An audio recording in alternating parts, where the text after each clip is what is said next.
नमस्कार।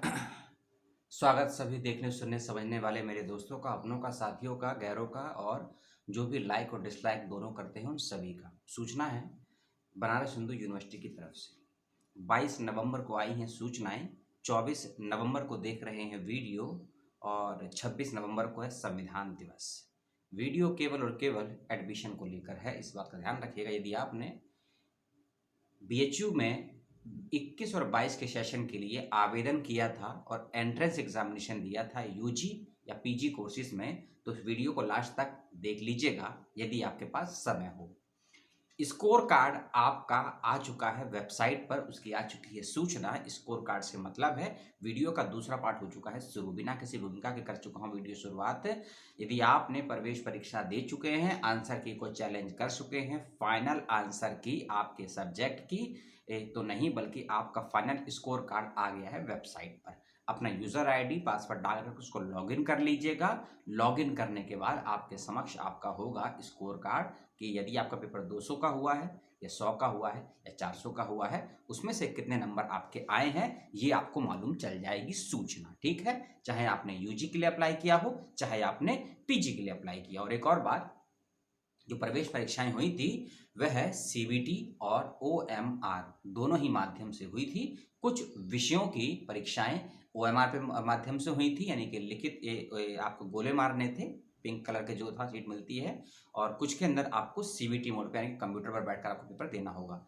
दोनों ही माध्यम की परीक्षाओं का परिणाम यानी कि स्कोर कार्ड आ चुका है और यूजी और पीजी दोनों का आ गया है, इंक्लूडिंग जो बच्चे एजुकेशन बीएड के थे उनका भी रिजल्ट आ गया है। जाइए वेबसाइट पर, एनटी की वेबसाइट पर भी लिंक मिल जाएगा आपको, बीएचयू की वेबसाइट पर भी लिंक मिल जाएगा आपको, बीएचयू डॉट जो है BHU.ET.A.NTA.NIC.in, इसका लिंक भी मैं आपको दे दूंगा, नोटिफिकेशन का लिंक भी दे दूंगा, लॉगिन करने का लिंक भी आपको मैं दे दूंगा। ठीक है, लेकिन मुख्य वीडियो बनाने का ये उद्देश्य स्कोर कार्ड बताना नहीं है। स्कोर कार्ड के बाद का प्रोसेस क्या है, आपके एडमिशन का, काउंसलिंग का, डॉक्यूमेंट वेरिफिकेशन का, अपलोड का और कॉल लेटर का, ये पांचों जानकारी इस वीडियो में आपको मिलेगी। आगे इस बात का ध्यान रखिएगा। दूसरे प्रोसेस पे चलते हैं। अपना एप्लीकेशन नंबर फिलअप कीजिएगा, अपना डेट ऑफ बर्थ वही डालिएगा जो आपने एप्लीकेशन फॉर्म अप्लाई करते वक्त में फिलअप किया था। फॉर्म के अंतर्गत अपना पहले डेट, फिर मंथ और फिर ईयर डालिएगा। उसके बाद एक छोटा सा कोड यानी कि कैप्चा होगा, उसको फिलअप कीजिएगा, सबमिट कर दीजिएगा। आपके सामने आपका डैशबोर्ड खुलेगा और वहां आप अपना फाइनली स्कोर कार्ड देख सकते हैं कि कितना आपका स्कोर कार्ड आया है। ठीक है, ये सब चीजें। और हाँ, ऐसे ही पीजी और यूजी दोनों का आप देख सकते हैं, लिंक मैं आपको सारे दे दूंगा। ठीक है, जो आपको हम कहते हैं, जो बताते हैं, उसकी प्रमाणिकता के लिए जो मैं लिंक देता हूं उसको जरूर क्रॉस चेक कीजिए। और यूजी और पीजी का जब आपने अप्लाई किया था उसका एक प्रोस्पेक्टर आया होगा, 125 पेज का प्रोस्पेक्टर है यूजी कोर्सेज का और 140 पेज का प्रोस्पेक्टर है 140 पेज का प्रोस्पेक्टर है पीजी कोर्सेज का। दोनों का लिंक मैं आपको दे दूंगा इसी वीडियो के डिस्क्रिप्शन बॉक्स में। ठीक है, पहले हम किसकी बात करेंगे? पहले हम बात करेंगे कॉल लेटर की। देखिए, आपने स्कोर कार्ड देख लिया। ठीक है, स्कोर कार्ड में आपका जितना भी नंबर आया हो, ठीक है, जितना भी नंबर, कभी मेरिट नहीं आई है। स्कोर कार्ड का मतलब ये नहीं होता है कि आपका सिलेक्शन मेरिट के लिए हो गया है। ठीक है, तो इसलिए स्कोर कार्ड का जो भी नंबर आया होगा, और आप अब किसी और का स्कोर कार्ड नहीं देख सकते हैं जब तक आपके पास उस विद्यार्थी का एप्लीकेशन नंबर, यूजर आईडी या पासवर्ड नहीं है। ठीक है, इसलिए इंडिविजुअली आपको देखना होगा, कोई लिस्ट नहीं है, ना ही एनटी की वेबसाइट पर, ना ही बीएचयू की वेबसाइट पर। कहीं आप खोजते फिरें कि हमको लिस्ट नहीं मिल रही है, फिर आप कमेंट करके अपने आप को ही परेशान करें और मुझे भी परेशान करें। ठीक है, इसलिए वीडियो में कही गई हर बात को ध्यान से सुनिएगा, समझिएगा, समझने में तकलीफ हो कमेंट करके पूछ लीजिएगा। हम थे कॉल लेटर से पहले मेरिट पे।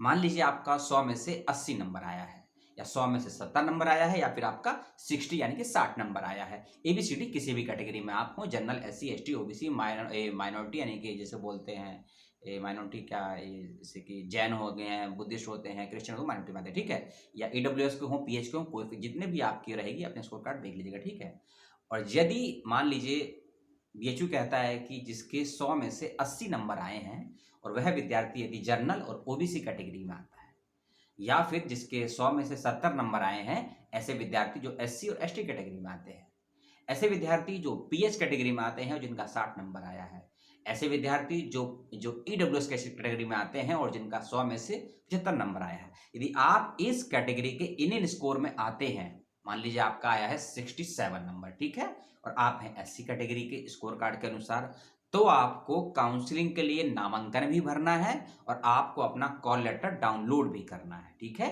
अभी काउंसलिंग के लिए और कॉल लेटर को डाउनलोड करने का अपडेट नहीं आया है, अभी केवल स्कोर कार्ड का अपडेट आया है। कुछ अपडेट जो एडवांस के हैं मैं आपको अभी से बता रहा हूं कि आपको आगे का प्रोसेस क्या करना है, क्योंकि मेरे पास भी समय नहीं होता है कि मैं आपको वीडियो दे पाऊं हर विषय पर, क्योंकि ये सूचना एक दिन की देरी से मैं आपको दे रहा हूं, उसके लिए मैं हूं आपसे क्षमा प्रार्थी। तो हम आते हैं पुनः विषय पर। स्कोर कार्ड देखने के बाद अपना मेरिट का वेट कीजिएगा कि मेरिट की सूचना सुनिएगा। मेरिट की जो भी सूचना है बीएचयू की वेबसाइट पर ही आएगी, एनटी की वेबसाइट पर अब नहीं आएगी, क्योंकि एनटी का काम होता है केवल आपका एग्जाम करवाना और उसका रिजल्ट देना। अब आपके एडमिशन का काउंसलिंग का प्रोसेस स्टार्ट हो जाएगा। आपने चाहे बीएचयू के लिए अप्लाई किया हो या आपने लखनऊ के लिए, क्योंकि लखनऊ विश्वविद्यालय का एडमिशन और बीएचयू का एडमिशन इस बार एनटीए के थ्रू हुआ है, तो अब रिजल्ट के आने को, कोर्स वर्क के स्कोर कराने का प्रोसेस के बाद का जो प्रोसेस है वह सारा उनकी वेबसाइट से होगा, चाहे बीएचयू हो चाहे लखनऊ हो, ठीक है। लखनऊ का रिजल्ट भी आ गया है, उसके लिए अलग से वीडियो बनाया जाएगा, ठीक है। जब अपना स्कोर कार्ड आप देख लेंगे और एक आपका डैशबोर्ड खुलेगा जिसमें आपको अपना कॉल लेटर का लिंक मिलेगा, ठीक है। उस कॉल लेटर के लिंक को ओपन कीजिएगा। 1 से 3 पेज का कॉल लेटर हो सकता है, ठीक है। 1 पेज का भी हो सकता है, 2 पेज का भी हो सकता है। यदि आप में से कोई बच्चा मुझे अपना यूजर आईडी और पासवर्ड भेज देता है तो हो सकता है चेक करके मैं बता पाऊँ आगे का प्रोसेस और क्या होगा डिटेल में, लेकिन अभी मोटा मोटा समझ लीजिए, ठीक है। यदि आपका नाम स्कोर कार्ड में आपके नंबर ठीक आते हैं और आप मेरिट के लिए फाइट कर जाते हैं तो आपको काउंसलिंग के लिए रजिस्ट्रेशन करना होगा। लेकिन यदि काउंसलिंग का प्रोसेस नहीं है बीएचयू में, क्योंकि काउंसलिंग का प्रोसेस कई यूनिवर्सिटीज में होता है, कई जगह नहीं होता है, यदि काउंसलिंग का प्रोसेस है तो आपको कॉल लेटर डाउनलोड करने की जरूरत नहीं है। लेकिन यदि काउंसलिंग का प्रोसेस है नहीं है, काउंसलिंग का प्रोसेस है तो कॉल लेटर डाउनलोड करने की जरूरत नहीं, यानी कि कॉल लेटर में से या काउंसलिंग में से कोई एक चीज ही होगी। ऐसा नहीं हो सकता है कि आपको काउंसलिंग के लिए फॉर्म भी भरना है और कॉल लेटर भी डाउनलोड करना है, दोनों में से कोई एक ही प्रोसेस होगा, इस बात का ध्यान रखिए। जैसे कि मोतिहारी विश्वविद्यालय है जो कि बिहार में है, वहां काउंसलिंग, वहां कॉल लेटर नहीं होता है, ठीक है। अपना एंट्रेंस में आपने क्वालिफाई कर लिया, उसके बाद यूनिवर्सिटी आपको काउंसलिंग के लिए बुलाती है विदाउट किसी कॉल लेटर के। तो बीएचयू में दोनों में से कोई भी एक चीज होगी, या आपको काउंसलिंग का प्रोसेस फॉलो करना होगा या फिर कॉल लेटर का। काउंसलिंग का प्रोसेस जैसे कि मैंने बताया मोतिहारी में है, कॉल लेटर का प्रोसेस बीएचयू में है, काउंसलिंग का प्रोसेस सागर विश्वविद्यालय में, तो ऐसे सबका अलग अलग प्रोसेस होता है, ठीक है। तो इस चीज को समझिएगा। कुछ जरूरी डॉक्यूमेंट्स भी आपको लेने हैं। यदि आपने कॉल लेटर डाउनलोड कर लिया या फिर काउंसलिंग का फॉर्म भर दिया, उसके अलावा कुछ और डॉक्यूमेंट लेकर आपको बीएचयू जाना होगा। काउंसलिंग हो या कॉल लेटर के बाद की जो प्रक्रिया, सारा काम आपको बीएचयू में जाकर ऑफलाइन माध्यम से करना होगा। इस बात का ध्यान रखिएगा, क्योंकि लॉकडाउन और कोविड थोड़ा थोड़ा ढील के साथ साथ खुल रहा है, परिस्थितियां ठीक हो रही हैं, क्योंकि इलेक्शन है यूपी में ना कुछ महीनों के बाद। और जब इलेक्शन होता है तो चाहे प्राकृतिक आपदा हो या कोई महामारी हो या आपातकाल हो, सरकारें उसको भुला देती हैं। चुनाव प्रचार करना है आपको या मुझको, चुनाव की रैलियों में नारे लगाने हैं, पैसा कमाना है, अपना विकास करना है, सो कॉल्ड विकास, ठीक। पुनः आते हैं विषय पर। स्कोर कार्ड का प्रिंट आउट निकाल लीजिएगा, पहली चीज। अपना एप्लीकेशन फॉर्म निकाल लीजिएगा, दूसरी चीज। एडमिट कार्ड निकाल लीजिएगा, तीसरी चीज। अपना इनकम का कोई प्रूफ है उसको साथ में रख लीजिएगा। आप किसी कैटेगरी में यदि आते हैं, एससी हैं, एसटी हैं, ओबीसी हैं, पीडब्ल्यूडी हैं, ईडब्ल्यूएस हैं, कोई कैटेगरी से यदि छूट जाती है बोलते वक्त में तो बुरा मत मानिएगा, कमेंट बॉक्स में बता दीजिएगा कि आगे से मैं ध्यान रखूं, ठीक है। जिस भी कैटेगरी में आते हैं उसका certificate, application form, admit card, जो रिजल्ट आया है स्कोर कार्ड वो, प्लस कॉल लेटर, इन सभी का प्रिंट आउट निकाल लीजिएगा, अपने पास रख लीजिएगा और सभी की 2-2 फोटोकॉपी करवा लीजिएगा।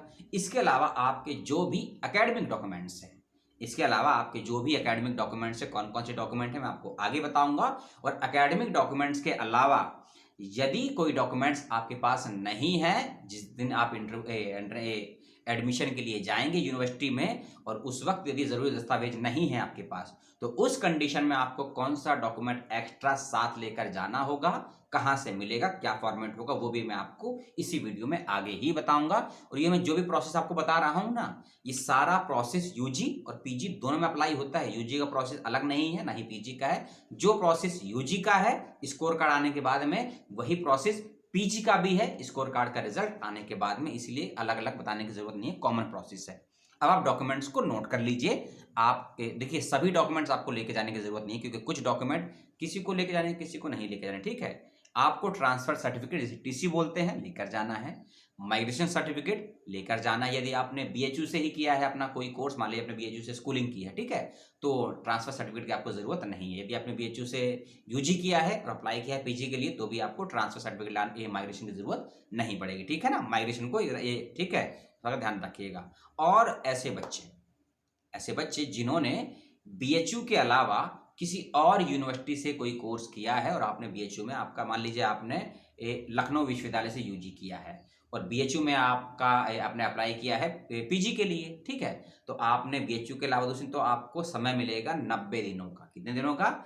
आपको 90 डेज का, 3 महीने का समय मिलेगा अपना माइग्रेशन और टीसी को सबमिट करने के लिए, क्योंकि यूनिवर्सिटी आपको 3 महीने का समय देगी, क्योंकि कुछ डॉक्यूमेंट ऑन द स्पॉट नहीं मिलते हैं विश्वविद्यालयों से, तो इसीलिए आपको यूनिवर्सिटी ने 3 महीने का समय दिया है। प्रोस्पेक्टर पेज नंबर 116 में ये जानकारी स्पष्ट तरीके से दी गई है, लिखी गई है, उसको ध्यान से पढ़ लीजिएगा। ये पेज नंबर 116 है पेज प्रोस्पेक्टर का, ठीक है। तो आपको 3 महीने का आपको समय मिलेगा यदि आपके पास टीसी और एमसी नहीं है, यानी कि ट्रांसफर सर्टिफिकेट और माइग्रेशन नहीं है। इसके अलावा कौन से डॉक्यूमेंट जो आपको लेकर ही जाने हैं उसको भी नोट कर लीजिए। 10th क्लास 12th क्लास की मार्कशीट और सर्टिफिकेट ध्यान रखिएगा। और यदि आपने यूजी कंप्लीट कर लिया है तो उसकी मार्कशीट और सर्टिफिकेट, कोई भी एक चीज होना जरूरी है, दोनों है तो अच्छी बात है, तो कोई एक चीज होना जरूरी है, ठीक है।